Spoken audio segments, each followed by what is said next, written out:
ଗାନ୍ଧିଜୀ ସରକାରୀ ଉଚ୍ଚ ବିଦ୍ୟାଳୟର ସୁବର୍ଣ୍ଣ ଜୟନ୍ତୀ ସମାରୋହ ପାଳିତ।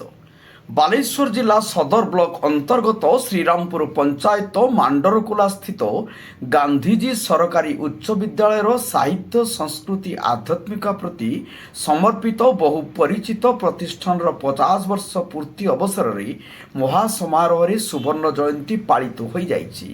ସକାଳ 9 ଘଟିକା ସମୟରେ ସୁବ୍ରତ କୁମାର ପରିଡ଼ାଙ୍କ ପୌରୋହିତ୍ୟରେ ବିଦ୍ୟାଳୟର ପ୍ରତିଷ୍ଠାତା ରଜନୀକାନ୍ତ ମହାନ୍ତିଙ୍କ ଦ୍ୱାରା ସୁବର୍ଣ୍ଣ ଜୟନ୍ତୀ ପତାକା ଉତ୍ତୋଳନ କରି ଉଦ୍ଘାଟନ କରିବା ପରେ ଗାନ୍ଧିଜୀଙ୍କ ପ୍ରତିମୂର୍ତ୍ତିରେ ଅବସରପ୍ରାପ୍ତ ଶିକ୍ଷକ ଉମାକାନ୍ତ ପ୍ରଧାନଙ୍କ ଦ୍ୱାରା ମାଲ୍ୟାର୍ପଣ କରାଯାଇଥିବା ବେଳେ ଭାରପ୍ରାପ୍ତ ପ୍ରଧାନ ଶିକ୍ଷୟିତ୍ରୀ ତପତୀ ନାୟକଙ୍କ ଦ୍ୱାରା ପ୍ରଦୀପ ପ୍ରଜ୍ୱଳନ କରି ସଭା କାର୍ଯ୍ୟ ଆରମ୍ଭ ହୋଇଥିଲା। ମୁଖ୍ୟ ଅତିଥି ଭାବେ ବିଦ୍ୟାଳୟର ପ୍ରତିଷ୍ଠାତା ରଜନୀକାନ୍ତ ମହାନ୍ତି ଯୋଗ ଦେଇଥିଲେ। ମୁଖ୍ୟ ବକ୍ତା ଭାବେ ଏହି ବିଦ୍ୟାଳୟର ପ୍ରାକ୍ତନ ପ୍ରଧାନ ଶିକ୍ଷକ ଗୌରଚନ୍ଦ୍ର ବେହେରା ଗାନ୍ଧିଜୀ ସରକାରୀ ଉଚ୍ଚ ବିଦ୍ୟାଳୟର ସମସ୍ତ ଶିକ୍ଷକ ଶିକ୍ଷୟିତ୍ରୀ ଓ କର୍ମକର୍ତ୍ତା ବୃନ୍ଦ ଯୋଗ ଦେଇ ବିଦ୍ୟାଳୟ ସ୍ତରରୁ ଜୀବନର ମହତ ଗୁଣ ସବୁ ଆରୋହଣ କରି ଭଲ ମଣିଷ ହେବା ପାଇଁ ଉପଦେଶ ଦେଇଥିଲେ। ସେହିପରି ଅପରାହ୍ନରେ ଛାତ୍ର ସଂସଦର ସଭାପତି ସୁବ୍ରତ କୁମାର ପରିଡ଼ାଙ୍କ ଦ୍ୱାରା ସଭାପତିତ୍ୱରେ ମୁଖ୍ୟ ଅତିଥି ଭାବେ ଅବସରପ୍ରାପ୍ତ ବିଚାରପତି ତଥା ଶ୍ରୀମନ୍ଦିର ରତ୍ନଭଣ୍ଡାର ଯାଞ୍ଚ କମିଟିର ସଭାପତି ବିଶ୍ୱନାଥ ରଥ, ମୁଖ୍ୟ ବକ୍ତା ଭାବେ ବରିଷ୍ଠ ସାମ୍ବାଦିକ ସତ୍ୟପ୍ରକାଶ ନାୟକ, ସମ୍ମାନିତ ଅତିଥି ଭାବେ ପୂର୍ବତନ ମନ୍ତ୍ରୀ ରଘୁନାଥ ମହାନ୍ତି, ଶିକ୍ଷାବିତ୍ ପ୍ରଦୀପ ପଣ୍ଡା ପ୍ରମୁଖ ଯୋଗ ଦେଇ ଗୁଣାତ୍ମକ ଶିକ୍ଷା ହେଉଛି ଉନ୍ନତ ସମାଜର ଗଠନର ମୂଳମନ୍ତ୍ର।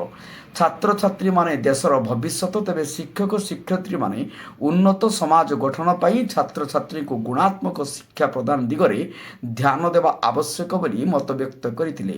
ସୂଚନା ଥାଉ କି ପୂର୍ବାହ୍ନରେ ବନ୍ଦାଣ ଗୀତ ଗୁଞ୍ଜନ କାର୍ଯ୍ୟକ୍ରମ ଅନୁଷ୍ଠିତ ହୋଇଥିବା ବେଳେ ପ୍ରଥମ ଦିବସର ସନ୍ଧ୍ୟାରେ ବିଦ୍ୟାଳୟର ଛାତ୍ରଛାତ୍ରୀମାନଙ୍କ ଦ୍ୱାରା ବିଭିନ୍ନ ସାଂସ୍କୃତିକ କାର୍ଯ୍ୟକ୍ରମ ଅନୁଷ୍ଠିତ ହୋଇଥିଲା। ଶେଷରେ ବିରଞ୍ଚି ନାୟକ ଧନ୍ୟବାଦ ଅର୍ପଣ କରିଥିଲେ। ବସ୍ତାରୁ ଶିରୀଷ ମହାନ୍ତିଙ୍କ ରିପୋର୍ଟ, ଜନତା ଏକ୍ସପ୍ରେସ। ସରକାରୀ ବିଦ୍ୟାଳୟ ଗାନ୍ଧୀ ବିଦ୍ୟାଳୟରେ ଯେଉଁ ଆମର ପାଳନ ହେଲା ସୁବର୍ଣ୍ଣ ଜୟନ୍ତୀ, କ'ଣ କହିବେ? ଗାନ୍ଧୀ ଉଚ୍ଚ ବିଦ୍ୟାଳୟ ଏକ ଉତ୍କୃଷ୍ଟ ଉଚ୍ଚ ବିଦ୍ୟାଳୟ। 73 ମସିହାରେ ଜନ୍ମ ପାଇ ଆଜି 50 ବର୍ଷରେ ପରିଣତ ହୋଇଛି। ପ୍ରତିଷ୍ଠାତା ଶ୍ରୀ ରଜନୀକାନ୍ତ ମହାନ୍ତି ଏପର୍ଯ୍ୟନ୍ତ ଜୀବିତ ଅଛନ୍ତି।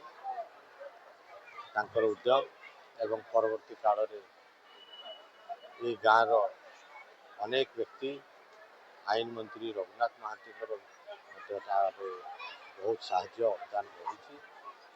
ସମସ୍ତଙ୍କ ସହଯୋଗରେ ଅନୁଷ୍ଠାନଟି ଏକ ଉତ୍କୃଷ୍ଟ ଅନୁଷ୍ଠାନରେ ପରିଣତ ହୋଇଛି। 50 ବର୍ଷର ଉତ୍ସବ କିଛି ଗୋଟେ ଛୋଟ ଉତ୍ସବ ନୁହେଁ। ଗୋଟେ ଅନୁଷ୍ଠାନକୁ 50 ବର୍ଷ ବଞ୍ଚେଇ ରଖାଯାଇଛି ମାନେ ତାର ଜୀବନ ନିଶ୍ଚିତ ଭାବରେ ଉତ୍କୃଷ୍ଟ ଏବଂ ପର୍ଯ୍ୟାପ୍ତି, यार आहुରି ଉନ୍ନତ ଭବିଷ୍ୟତ ଅଛି। ମୁଁ ଆଜି ଏ ଉତ୍ସବରେ ଯୋଗଦାନ ଦେଇପାରିଥିବା ଯୋଗୁଁ ମୁଁ ନିଜକୁ ଧନ୍ୟ ମନେ କରୁଛି। ଛାତ୍ରଛାତ୍ରୀଙ୍କୁ ଭଗବାନଙ୍କୁ ପ୍ରାର୍ଥନା କରୁଛି, ଛାତ୍ରଛାତ୍ରୀଙ୍କୁ ଆଶୀର୍ବାଦ, ଉନ୍ନତ ଛାତ୍ରଛାତ୍ରୀ କରିବା ସଙ୍ଗେ ସଙ୍ଗେ ଅନୁଷ୍ଠାନ ପ୍ରତି ଯୋଗଦାନ ସମସ୍ତ ବ୍ୟକ୍ତି ବହୁ ବ୍ୟକ୍ତି ଯୋଗଦାନ କରିଛନ୍ତି, ତଥା ଆର୍ଥିକ ଯୋଗଦାନ ବା ଶିକ୍ଷାଗତ ଯୋଗଦାନ ଶିକ୍ଷକ ଶିକ୍ଷୟିତ୍ରୀଙ୍କ ଦ୍ୱାରା ଏବଂ ରାଜନୈତିକ ବ୍ୟକ୍ତିତ୍ୱ ଦ୍ୱାରା ସମସ୍ତଙ୍କୁ ଭଗବାନ ସହାୟ ହୁଅନ୍ତୁ, ଦୀର୍ଘାୟୁ ଗୋଟିଏ ପଟେ ଗୁଣାତ୍ମକ ଶିକ୍ଷା ବ୍ୟବସ୍ଥାର କଥା କୁହାଯାଉଛି, ଗୋଟିଏ ପଟେ ଦଣ୍ଡମୁକ୍ତ ଅଞ୍ଚଳ, କେମିତି ବର୍ତ୍ତମାନ ଶିକ୍ଷା ବ୍ୟବସ୍ଥା ଚାଲିବ? ମୁଁ ଆଜି ବକ୍ତବ୍ୟରେ ରଖିଛି, ଦେଖନ୍ତୁ ଗୁଣାତ୍ମକ ଶିକ୍ଷାର ତ ଆବଶ୍ୟକତା ଆସିଛି। ସେ ଏଜ୍ ଅଫ୍ ଟେକ୍ନୋଲୋଜି, ଯଦି ଆମେ ସଂସାରକୁ ଦେଖିବା, ସଂସାରରେ ପ୍ରମୁଖ ସାଧନ ହେଉଛି ବର୍ତ୍ତମାନ ବିଜ୍ଞାନ। ବିଜ୍ଞାନ ଯେତେ ଉନ୍ନତ ଯାହାର ସେ ସେତେ ଉନ୍ନତଶୀଳ ଦେଶ ହେଉଛି। ତେଣୁ ବିଜ୍ଞାନକୁ ବିନା ଗତି ନାହିଁ, ପିଲାଙ୍କୁ ବିଜ୍ଞାନମୁଖୀ ହେବାକୁ ହେବ। ଏକଥା ସତ୍ୟ, ସବୁ ପିଲା ବିଜ୍ଞାନମୁଖୀ ନ ହୋଇପାରନ୍ତି, ପିଲାଙ୍କ ପାଇଁ ପର୍ଯ୍ୟାପ୍ତ ପରିବେଶ ରହିଛି, କିନ୍ତୁ ବିଜ୍ଞାନ ବିନା ଗତି ନାହିଁ। ବିଜ୍ଞାନକୁ ଆଦରି ଚାଲିବାକୁ ହେବ, ଏହାର ହିଁ ଆଉ ଉନ୍ନତିର ଲକ୍ଷ୍ୟ।